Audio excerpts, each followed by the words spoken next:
Hey you guys, what is up and welcome back to my channel.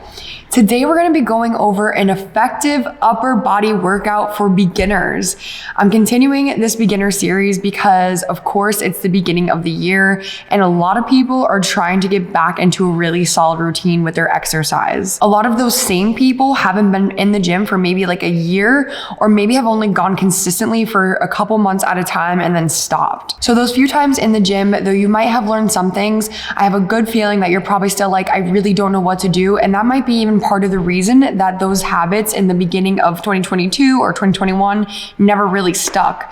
Because it could be super intimidating to walk into a gym and have absolutely no idea what you're doing and expect yourself to go there time after time after time, kind of feeling confused and maybe slightly stupid because you don't know what the hell you're doing. Newsflash, you're not stupid. You just don't have the proper information at your hand right now.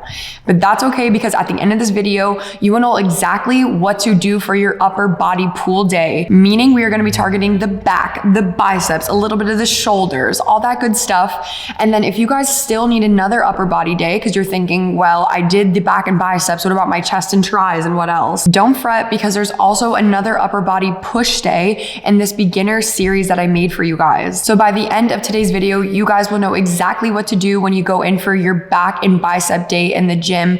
And then later on this week, if you want to go again and hit your upper body, you guys are just going to go back in this playlist to the first video I posted and you're going to hit upper body and get those chest and tris popping off. This video is going to be a video with demonstrations and I'm going to go over some really important cues for you guys and make them very in depth because that's kind of what I want this channel to be. I want this to be a place where you get all the information you need so when you step back into the gym, you feel like your most confident, best self. I will include a few upper body warm-ups for this workout, but if you guys still feel like you need like a little more TLC on the upper body or you just want to take your time and go through a really great upper body warm-up, you guys can go back to my playlist and I think it's titled Mobility and Stretching Flows and you'll see an upper body focused warm-up there for you. Again, if you guys have absolutely any questions at the end of this video, just please leave them in the comments. I'm sure someone else was literally thinking the exact same thing and I will get back to you as soon as I possibly can because I want you guys to again have all the information that you need before you step into the gym with this one. Just as a little FYI, I usually start my workout with this warm-up and then like 10 minutes on the treadmill of an incline walk.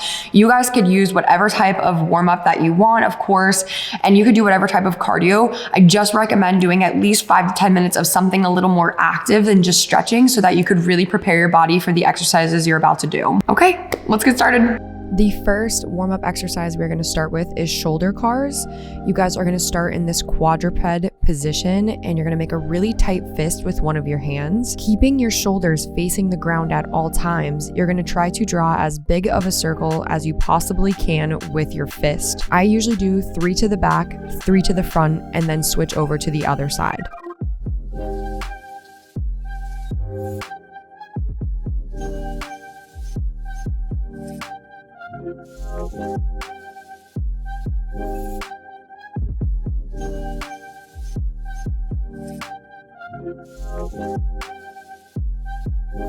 Next are banded full cans.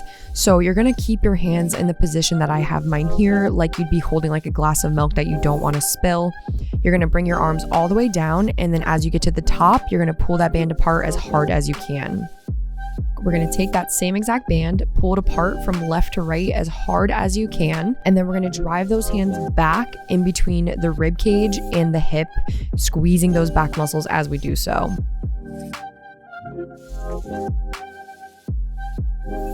For band assisted chin-ups, I want you guys to know that you could also use a machine at your gym, but I'm demoing with this because this is all I have in my space. So you guys are going to put a band, usually the bigger the band, the more resistance and help you're going to get, around the bottom of your foot. And then you're going to get yourself in this underhand position like I have my hands here. You want to have a bench behind you just in case you need to take a break and so that you could obviously stop the exercise. From there, you're going to let yourself come all the way down into this movement just like I'm doing here before you pull either your chest or your chin up to the bar. Chest is going to be a little bit harder, but if you could do it, then go for it. If not, just getting your chin up or at least level with the bar is going to be good enough. Then you guys are just going to take that step back, take the band off. For our single arm bent over rows, notice that my foot is out on the same side that I'm rowing my weight. I'm gonna let my arm stretch all the way down here. Yep, you'll see my lat kind of stretch forward. And then I'm pulling my hand in that dumbbell in between my rib cage and my hip bone. We want to keep our back nice and flat throughout this whole movement, just like I'm doing here. So I just sort of puff my chest out, and that helps me make my back less rounded. So your upper and lower back should not be rounded over, essentially.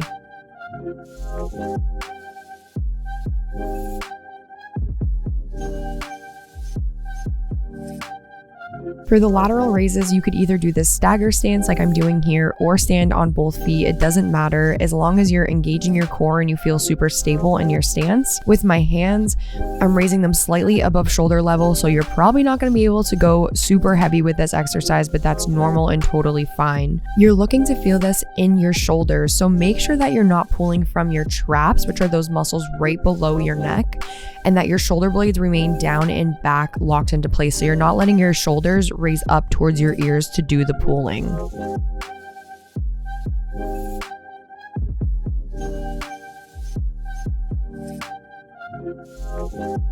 A lot of you might underestimate this next exercise, these I's and T's, but they're actually really challenging and they're great for your upper back. So if you're someone who sits at a desk all day, these will be great for you. I'm gonna set myself on this bench like this. I have it at a small incline, and I'm gonna grab 2.5 to probably 5 pound weights. Unless you're a little bit more advanced, you could maybe grab even 8s or 10s. I'm looking to pull from the upper mid part of my back and not again from those traps. Make sure that when you guys are doing your first set of I's, which you're going to do all your I's first before you move on to the T's, that you're lifting your hand straight up. The thumb should point up towards the ceiling. As I do my T's, I'm letting my hands go back towards the room behind me, slightly pulling my shoulder blades together as I do them.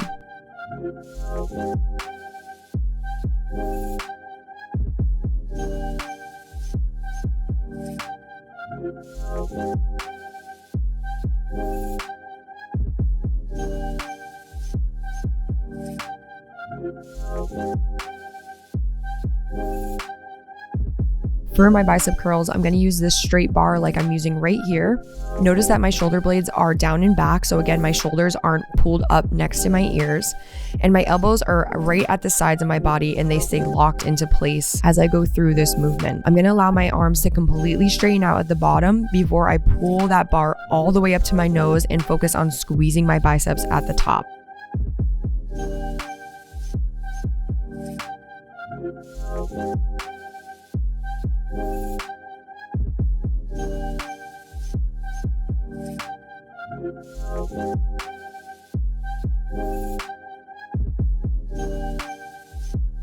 If you do not have a cable machine, it's totally fine. You guys could do bicep curls with dumbbells. Again, my shoulder blades are down and back, shoulders away from the ears. I'm letting my arms completely straighten out. And then as I pull up, I'm rotating my hands, squeezing my biceps nice and tight at the top.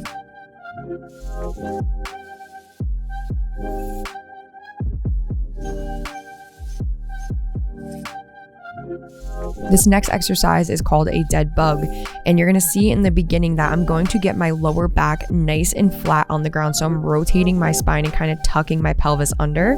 I'm bringing myself into a perfect 90-degree angle with my legs, and I'm pointing my toes back towards my face. You guys are gonna think about pulling your belly button as close to your spine in the floor as you can throughout this whole entire movement. Then as I do this movement, I'm thinking about pulling myself apart as far as I can and then bringing myself back to the start position using my abs. And I'm also slightly crunching up here, so my shoulder blades are just kind of pulled off the ground. I'm crunching in, pulling my belly button into the floor as I go through this exercise.